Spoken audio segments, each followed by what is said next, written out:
अपने शरीर को जानना चाहते हैं, ना हम अपनी मिट्टी को जानना चाहते हैं। और इसीलिए अंधाधुंध वेस्ट हो रहा है, चाहे वो पैसे का वेस्ट हो, शरीर का वेस्ट हो, मिट्टी का वेस्ट हो, but it is a waste.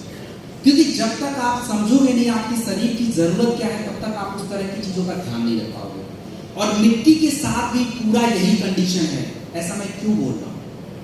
आप ये मत समझिए कि गांव में जब सब खेत एक जैसा है तो सबका एक ही जैसा होगा, ऐसा नहीं है। गांव में ऐसा होता है, किसी खेत में पानी कहीं और से जाता है, किसी में ऊपर लेवल है, किसी का नीचे का लेवल है, किसी का कुछ है, ऐसा। तो उसके शरीर, उसकी मिट्टी के अंदर के जो तत्व होते हैं बदलते रहते हैं। तो अगर आप मिट्टी के बारे में नहीं जानेंगे तो सही मात्रा में जो चीजें उसको जरूरत है आप दे ही नहीं पाओगे, और बिना टेस्ट के पता नहीं चलेगा। एग्रीकल्चर की नियम में ये कहता है कि मिट्टी का जो टेस्ट होना चाहिए, जो उसका परीक्षण होना चाहिए, फसलों के कटने के बाद हो जाना चाहिए। क्योंकि एक फसल जब हम लगाते हैं तो उसकी जरूरत अलग है, दूसरी फसल की अलग होगी। तो फिलहाल ये काम आप जरूर करें। अगर आप चाहते हैं पैदावार अच्छी रखना, उत्पाद अच्छी रखना, मिट्टी को सही रखना, तो प्लीज डू दैट। उसके बाद अब प्रोडक्ट पे आते हैं। प्रोडक्टों को हम लोग सीक्वेंस में समझेंगे। सीक्वेंस का मतलब होता है पहले कौन सा प्रयोग होगा, उसके बाद कौन सा, उसके बाद कौन सा, उसके बाद, ऐसा करके सीखेंगे। तो सबसे पहला जो आपका प्रोडक्ट है उसका नाम है भूवीटा। भूवीटा की अगर मैं बात करूं तो भू का मतलब होता है जमीन और वीटा का मतलब होता है विटामिन। तो आपके जमीन को पोषक तत्व प्रोवाइड करने का काम भूवीटा का होता है। भूवीटा क्या क्या काम करता है? तो सबसे पहला काम हमारे मिट्टी के जो पोषक तत्वों की जरूरतें हैं, जैसे एनपीके वगैरह तो चलिए आपको पता है, लेकिन हमारे मिट्टी को कैल्शियम चाहिए, आयरन चाहिए, जिंक चाहिए, कॉपर चाहिए, मैग्नीज चाहिए, मैग्नीशियम चाहिए, सारे तत्व चाहिए। तो भूवीटा वहां से देगा। उसके बाद हमारे मिट्टी का जो पीएच होता है, पीएच का मतलब होता है मिट्टी में कहीं एसिड का लेवल तो ज्यादा नहीं, कहीं कम तो नहीं, इस पीएच को मेंटेन करना जरूरी है, अदरवाइज कई सारे प्रोडक्ट काम नहीं करेंगे। उसके बाद हमारे मिट्टी में स्वास्थ्य को सही रखने के बैक्टीरिया, हमारी मिट्टी में अलग अलग प्रकार के बैक्टीरिया होने चाहिए, और ये क्यों होने चाहिए इसको मैं थोड़ी देर बाद आपको बताऊंगा। चौथा हमारा भूवीटा काम ये करता है कि हमारे मिट्टी में ऑर्गेनिक मैटर को बढ़ाता है। ऑर्गेनिक मैटर को बढ़ाने का मतलब आपकी मिट्टी में जो हेल्दी बैक्टीरिया हैं उनके भोजन को बढ़ाता है, ताकि वो अच्छे से काम करें। सो सर, भूवीटा का प्रयोग कब, कहां, कौन सी फसल में होगा? तो पहले मात्रा लिख लेते हैं। भूवीटा की जो मात्रा होगी 4 किलोग्राम, 4 केजी प्रति एकड़ लैंड में यूज होता है। प्रति एकड़ लैंड में 4 किलोग्राम प्रयोग होगा। कब यूज करें? तो देखिए, भूवीटा के प्रयोग करने के बहुत सारे तरीके हैं, कुछ इंपॉर्टेंट तरीका मैं बता देता हूं। पहला तरीका ये होता है भूवीटा का कि जब आप अपनी फसल काट लेते हैं और जब नई फसल की लगाने की बारी आती है, जब खेतों की जुताई की जाती है, तब भूवीटा का प्रयोग उस दौरान हमारी मिट्टी में हो जाना चाहिए। और भूवीटा का प्रयोग हम मिट्टी में जब करते हैं तो हम खाद के साथ क्यों करें? हम वैसे ही डाल देते हैं भूवीटा को। तो मैं आपको बता दूं कि आज का जो हमारा बीज है ये हाइब्रिड सीड है, हाई यील्डिंग वैरायटी का सीड होता है। नेचुरल सीड होता तो फिर भी मान लेते, लेकिन इस सीड को उगने के लिए खाद की आवश्यकता पड़ती है।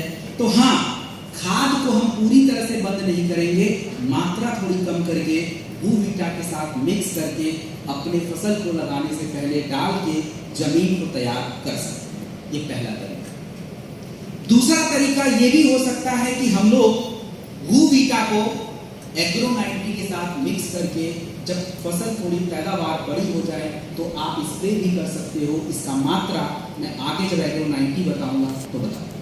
तो ये भी तरीका। एक ही उत्पाद को प्रयोग करने के दुनिया भर के तरीके हमारे पास हैं। उसके बाद इको हरियाली। इको हरियाली जो आपका होता है, इसका काम क्या है? इको हरियाली की अगर मैं बात करूं तो इको हरियाली को हम एक शब्द में क्या समझें? एक शब्द में हम अगर इसको समझें तो वो है सॉइल कंडीशनर।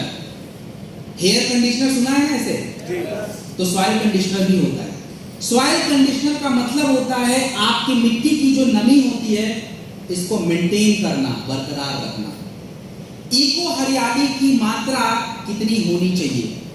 इको हरियाली की जो मात्रा होगी आपका 500 ग्राम प्रति एकड़ जमीन में यूज होगा। 500 ग्राम प्रति एकड़।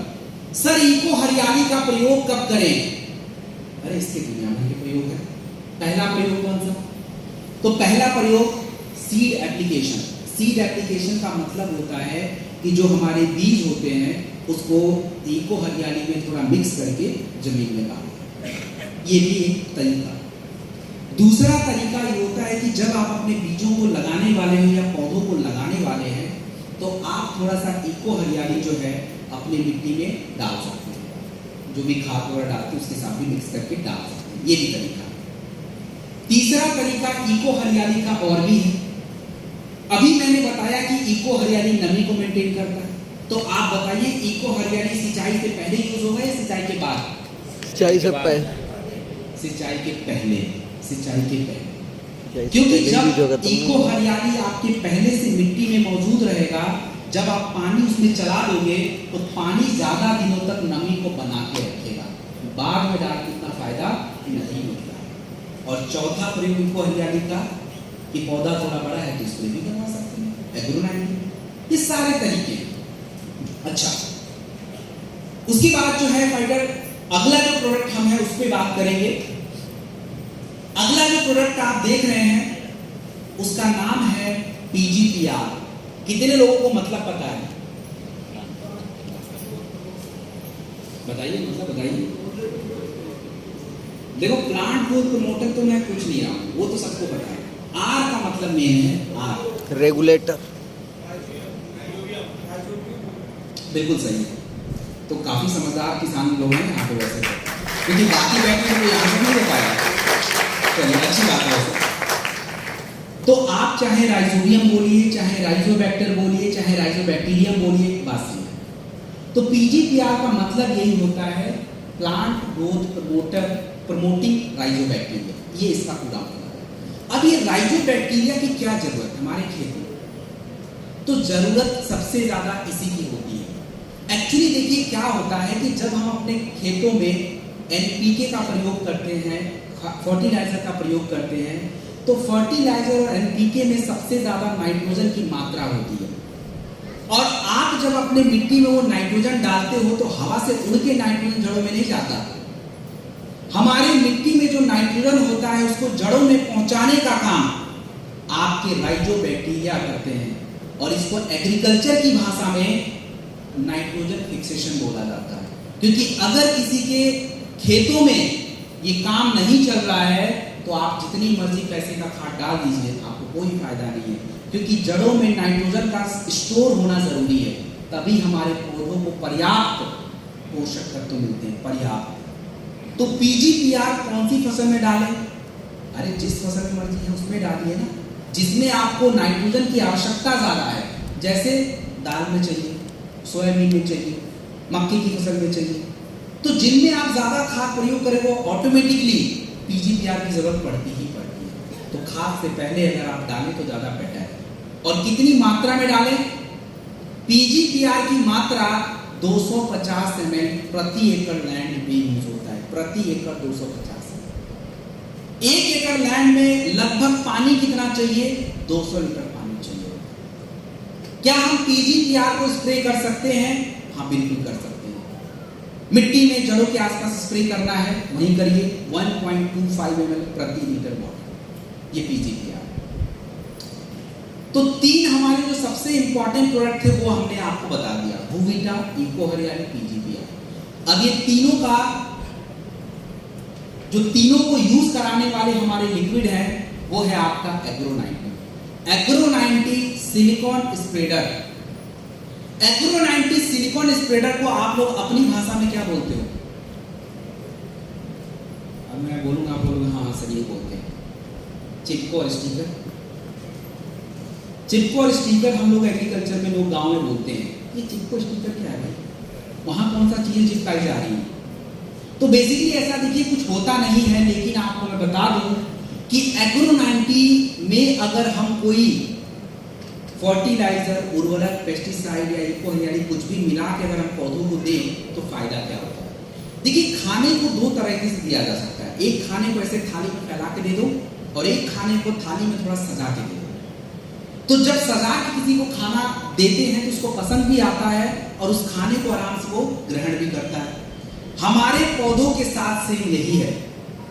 अगर हमने एग्रो 90 में मिक्स करके पेस्टिसाइड, हर्बिसाइड या इको हरियाली को नहीं डाला तो क्या होता है कि आपका पौधा लेगा या नहीं लेगा इसकी कोई गारंटी नहीं।